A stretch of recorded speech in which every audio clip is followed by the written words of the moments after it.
The winter-stated meeting of the Presbytery of West Virginia will be held on Saturday, February 21st at Village Chapel Presbyterian Church in Charleston and on Zoom.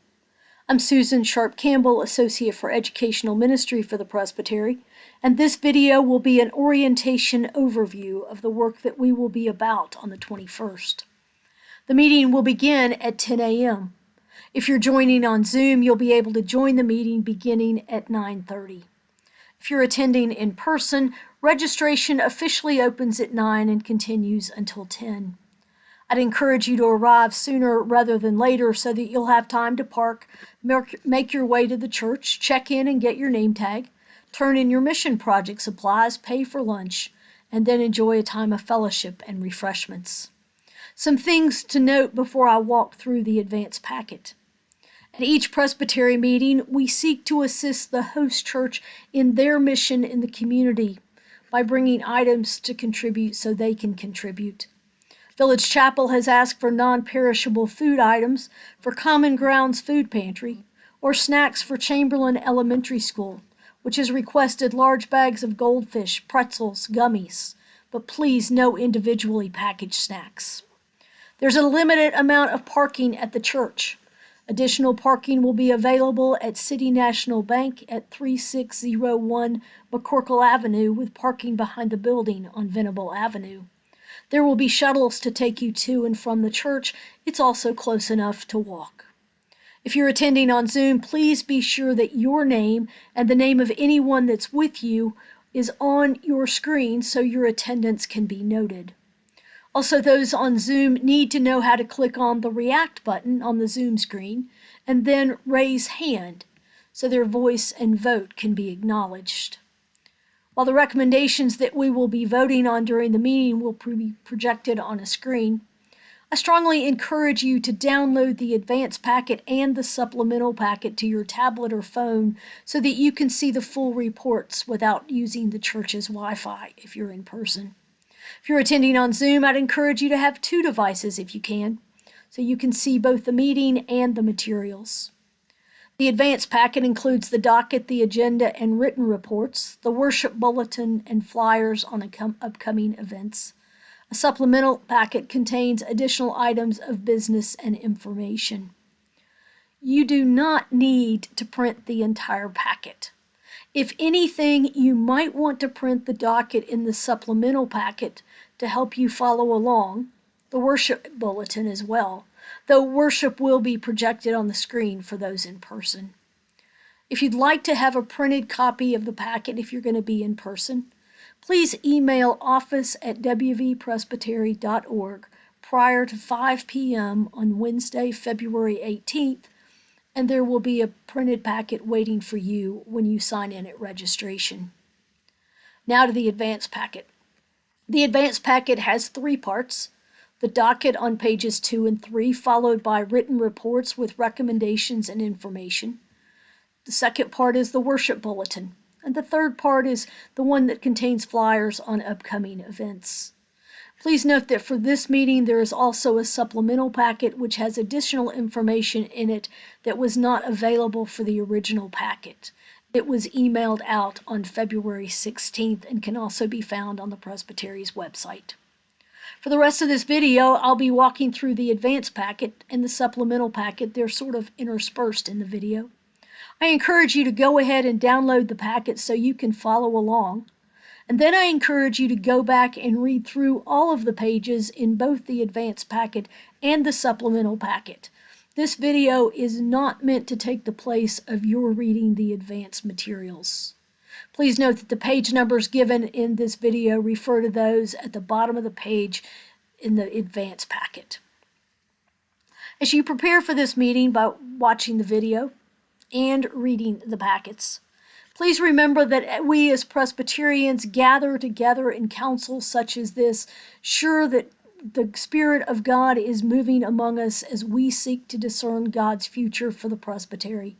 So watch and read, but come to the meeting not with your mind made up as to how you will vote, but willing to listen to the voices of those gathered and open to the leading of the Spirit. At 10 a.m. on the 21st, moderator John Bolt will call the meeting to order and lead us in an opening prayer. Todd Wright, pastor of Village Chapel, will then bring greetings from the church. Next up will be some initial items of business.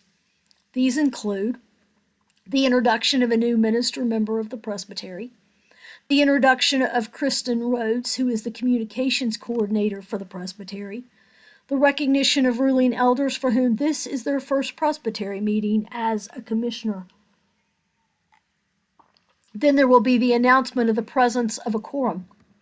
Quorum for this meeting is 15% of our churches represented by a ruling elder commissioner, or 17, and 15% of minister members, or 15. Next, we will seek corresponding members. These are ministers of word and sacrament from other presbyteries who are present with us, and we'll give them the ability to speak, which is called giving them voice. We'll also approve the docket in the supplemental packet, as that's the most current document. We'll approve items on the consent agenda. These are items that those planning the meeting thought unlikely to generate discussion. But if anyone would like to discuss any of these items, all they have to do is ask that it be pulled from the consent agenda, and we will take it up later in the meeting. Items on the consent agenda for this meeting are the recommendation to approve requests for excused absences, a recommendation to authorize several ruling elders to preside in their congregations of membership for communion, as they've completed the training to do so, a recommendation that the offering received during worship be given to the Presbytery of West Virginia Hunger Fund. The moderator will then appoint temporary clerks to count any votes other than voice votes and pass out anything that needs to be distributed during the meeting. The Committee on Bills and Overtures will consist of those members of the leadership team who are in person. They will take up any new business and make a recommendation on it at the end of the meeting. Please note that any new business to be introduced must be given to the stated clerk prior to the lunch break.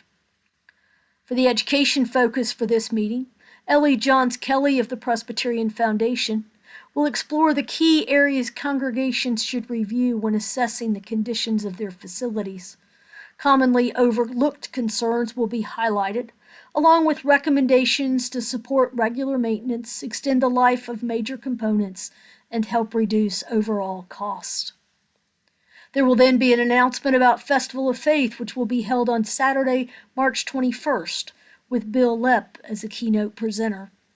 After this and any other announcements, we'll move to worship. The worship bulletin begins on page 27. We will be celebrating communion as part of worship, and all the bread will be gluten-free. If you're worshiping on Zoom, please plan to have some bread and beverage with you so that you too can partake with us. Worship will also include a time for blessing those who are present. Instructions will be given as to how this will happen. Information on how to contribute to the offering by credit card or if you're on Zoom is found on page 38. There you will also find information on who's leading worship. It will then be time for lunch. If you have any items of new business, please be sure the clerk has them before we break, and they must be in writing. After lunch, the moderator will begin the session with a time of prayer, and will resume the business of the day. On pages 24 and 25, you'll find the necrology report. It contains the names of ruling elders in our congregations who died in 2025 based on information reported by the churches. At this point in the meeting, we will take a few minutes to remember them as their names are read aloud. The Commission on Operations will then recognize my work with the Presbytery, as my position as Associate for Educational Ministry ends next month. Next will be the report of Maureen Wright as stated clerk. You'll find her written report on page 4. There you'll find the correspondence she has received and referred, and the recommendation regarding excused absences, which will most likely have already passed on the consent agenda. The information section lists former members of the Presbytery's Permanent Judicial Commission as required by the Book of Order. If your church's session statistical report for 2025 hasn't been entered, please contact Maureen for help in getting it entered, or if you have edits that need to be made.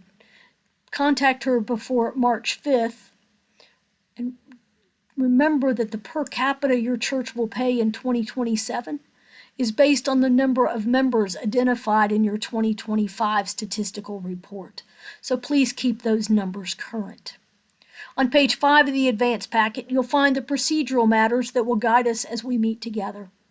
Section A lifts up principles of parliamentary law, which include courtesy to all, one item at a time, majority rule, respect the rights of the minority, justice for all and partiality for none. These are all ways to show respect for one another as we seek to discern where God is leading us and as we make decisions. In general, these are about how to work and play well with others as we gather in community. As items are discussed, pro and con speakers will alternate, with individuals being asked to identify their position. When one person has spoken on a pending motion, all others wanting to speak will be heard before that person has an opportunity to speak again. It takes special permission for anyone to speak on the same motion more than twice. Section B contains provisions from the Presbytery's manual that guide us, including who has vote at this meeting and who has voice, which means the privilege to speak. Section C sets forth the procedural rules we follow. If you wish to speak, when called on by the moderator, share your name, your church, or your relationship to the presbytery, always addressing the moderator as a sign of respect for the office. Here you will find that the limitation for debating any motion is 30 minutes per main motion, with each speaker limited to 3 minutes per speech, although this must be approved by 2/3 of those voting on the 21st. As you read the packet, if you see an item you feel called to speak to or ask questions about, you may want to write your remarks out so you can stay focused and use your time wisely. Finally, on page 6, you'll find information on motion basics as we follow Robert's Rules of Order's parliamentary procedure. Maureen will then report as the lead presbyter. Then moderator John Bolt will present his report. This is a new way for the presbytery to hear about the work of the moderator. We will then move to the reports of the leadership team and presbytery committees and commissions. We will be voting on the recommendation in these reports unless they've already been approved on the consent agenda. Because recommendations come from committees or commissions, they do not require a second. This is the first meeting for our new committees to report as they began their work last month. The leadership team report can be found on page 7.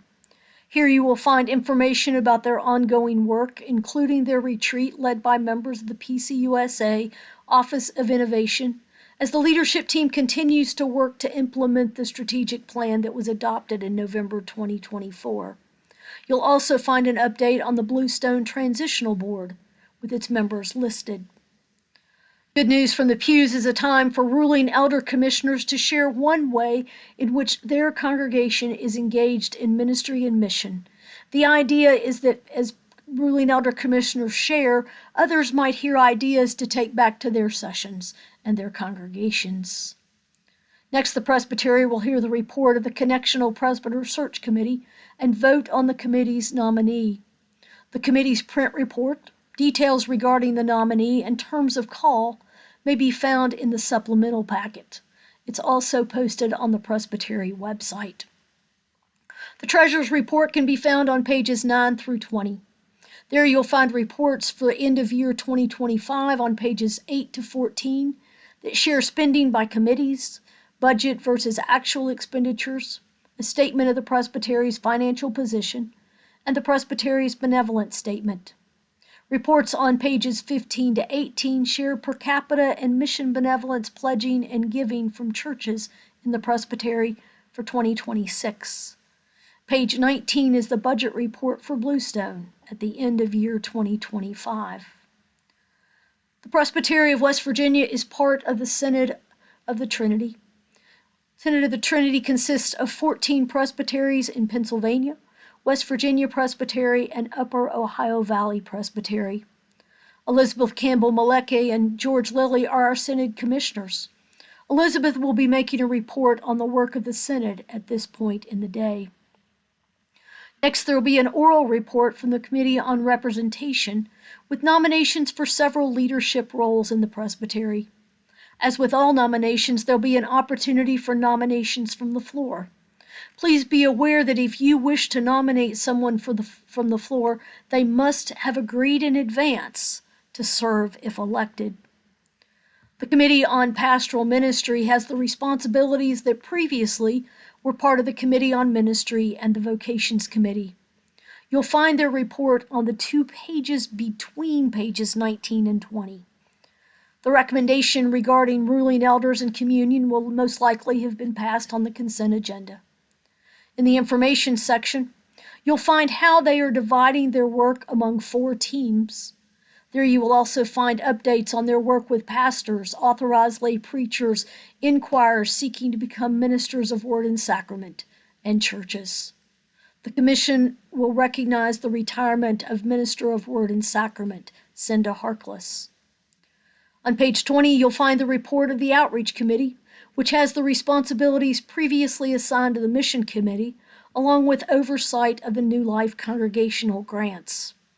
The recommendation for the offering will most likely have passed on the consent agenda. In the information section, you'll find their actions regarding 2 grant requests.